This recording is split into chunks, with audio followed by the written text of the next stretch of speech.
Hi everyone, so in this video I want to come up with a technical topic which I've already discussed a few times here on my channel. That is, how can I get better composing in Logic or actually using any DAW?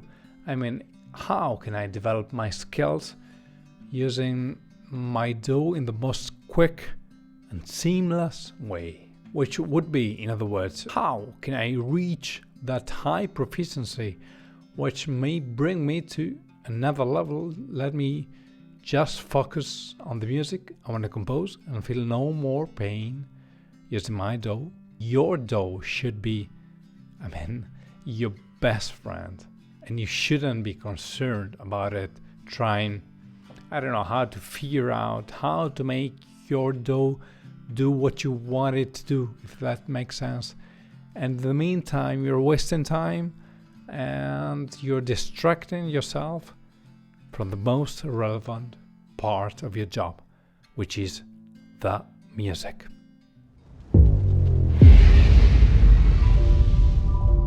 In that video here above, I don't know where, I made some years ago, I showed you the advantages of using a gaming mouse to compose music with your DAW. I am still using the same mouse, which is Logitech G600, in combination with Steermouse, which is an amazing software to fully control your mouse and all of its 20 more buttons. But let's do it step by step.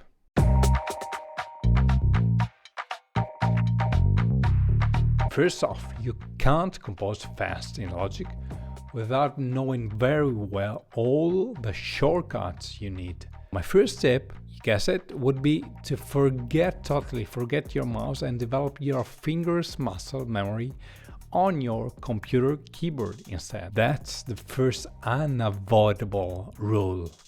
Within Logic, there's a place where you can find all shortcuts holding Option key while pressing key. Here you can learn all shortcuts you need by heart if you want to assign new shortcuts or edit old ones.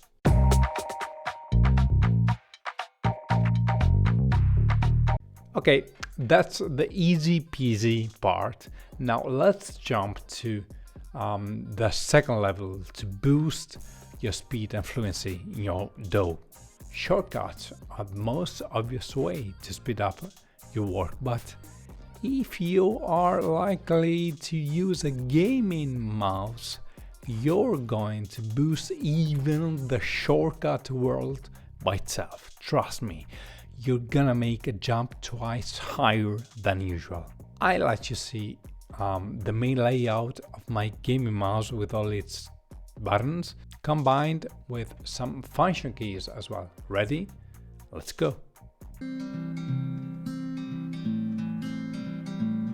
So these are the main shortcuts by default setting for this mouse. So I'm gonna try to simulate some music operation inside my DAW. I'm gonna play some notes. Capture recording it. I access to the piano roll editor, and by the way, I'm used to have a big piano roll window here, not a smaller editor, in the arrange window, but a full window like this one. And actually, to obtain this cycling window between arrange window and piano roll, bigger piano roll window, I had to make a particular macro using this amazing software, which is called Keyboard Maestro. Then I can select all these MIDI notes here. I'm gonna quantize them. I'm gonna move them octave below or octave higher. I'm gonna select now the scissor tool, reselect the pointer tool. Then if I'm gonna change my name here, Yamaha, on my track, my track now is called Piano Yamaha and my region is called just piano. Then I press this button and voila, Piano Yamaha. Same name as the track name. Then I want to bounce this region as an audio in place. So this button here, and voila, bounced. I want to repeat these events here. So press this button here. I want to delete this one. I want to repeat this one. Now I select this once and I choose the quantize parameter here. How much I want to quantize them.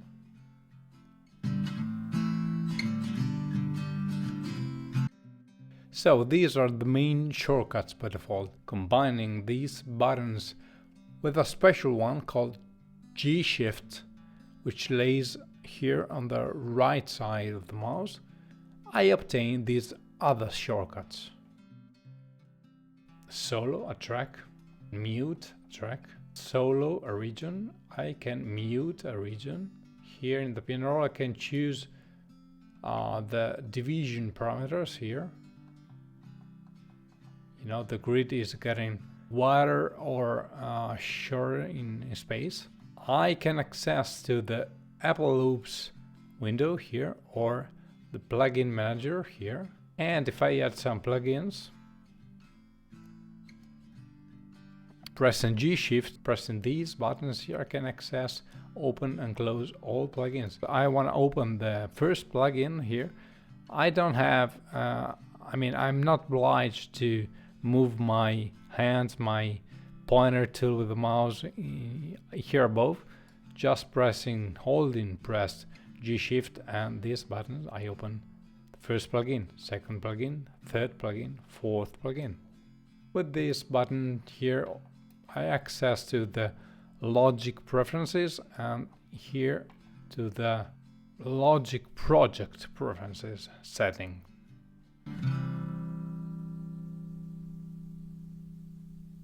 And then guys, with Steermouse, which by the way is this tab here in the preferences panel of your OS X preferences here, you can go even further. You can have an entirely brand new settings of shortcuts using the function keys, Command, Option key, Control key and Shift key, both individually or in combination with them. You know, here, Command, Shift, Option, Control.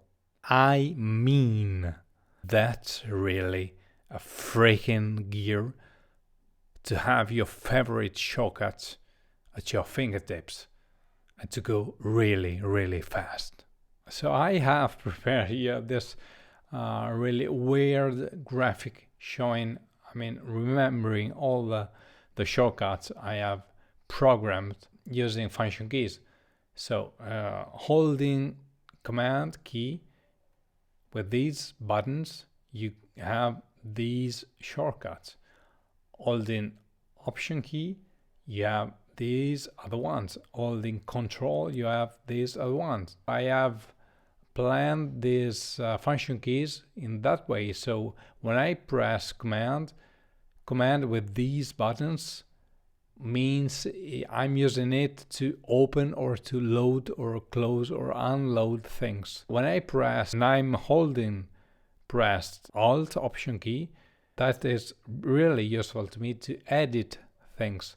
Copy, pasted regional position, join regions, join nodes, trim region, force legato, etc. I'm gonna show you all these shortcuts just in a while. Stick with me. When I'm holding Control, these buttons function as select buttons.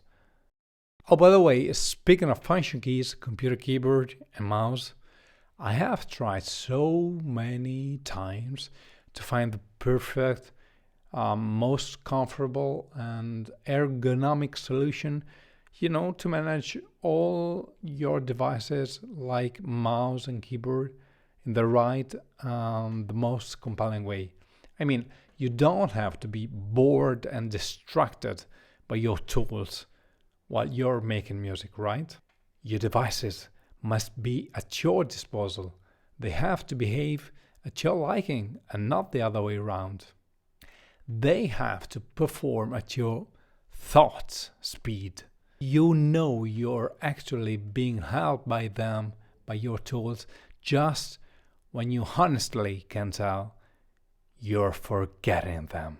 So with all that being said, I go for this setup. Left hand my keyboard and right hand on my mouse. If you've planned a proper shortcut structure, you're going to experience some marvelous advantages. First, never move your hands way off your devices, keyboard and mouse. Your hands must be stuck with your mouse and keyboard apart when you're playing your MIDI keyboard, to your eyes stuck on your screen, on your DAW, on your music. Forget pointless and negative movements with your neck going up and down while searching, for the right key on your keyboard. It's like riding your bike, always gazing at your wheels, right?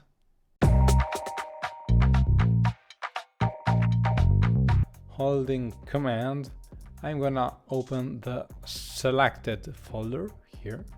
I'm gonna close it and holding again Command, but with this button I'm gonna open all folder.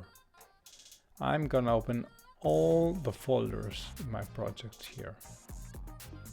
Activate hidden track here. Activate the metronome or deactivate it. Show global tracks. Record. If you land on a track, you don't have to point to go with your mouse in this above this icon to load the instrument, but you hold in Command key and press this button. You just load it by shortcut. Open automation, close automation, toggle automation lanes.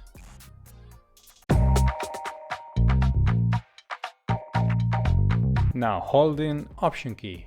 If this region was here, I copy it and then I paste it at its original position. Really useful and straightforward. Join regions, join notes, trim region and at playhead position, trim region start at playhead position, extend region at playhead position, or extend an event at playhead position. Fix velocity. I had to do a keyboard master macro to perform this way, so to access to fixed velocity number here, you see here, it goes to 40, 30. This is very useful when you have to trigger some stuff in your libraries. For instance, in CSS strings, your velocity is triggering the legato speed of your instrument.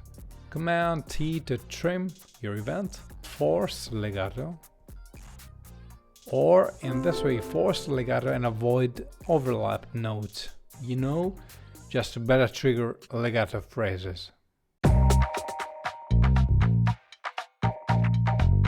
Now Control, holding down Control key, select all notes up, select all notes down, all the notes here, and voila, all the notes selected. Select all notes which lays in this particular subposition and voila. Insert tempo changes, and let's say you wanna try to figure out what's the average tempo of these, between these differences here. Average tempo. Insert silence. You select some notes and you invert selection. You select a note here and you want to select all following notes. Opening step input window, turn on MIDI in, which actually is the same step input window. And this is a really secret shortcut. double click on this red icon here, and I have a shortcut for this one. Let's see. When you select the note, you can change its pitch just by playing the right key on your keyboard.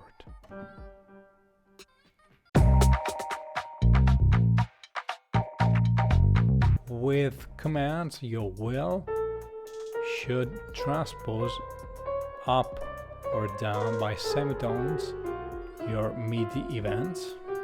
Hold an option key when you move up your wheel or down, you move right or left by division.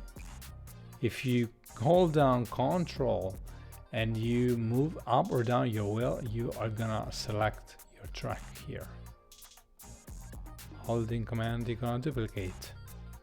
Holding Ctrl, you're gonna activate the time handle. And again, holding Ctrl, you're gonna quit. Well, my warm thanks. Well done you for sticking till the end. I hope you guys learned something here today. And if you did, be sure to drop a like. If you're new here, consider subscribing. And let me know in the comments here down below your thoughts. I'll see you in the next time. Take care.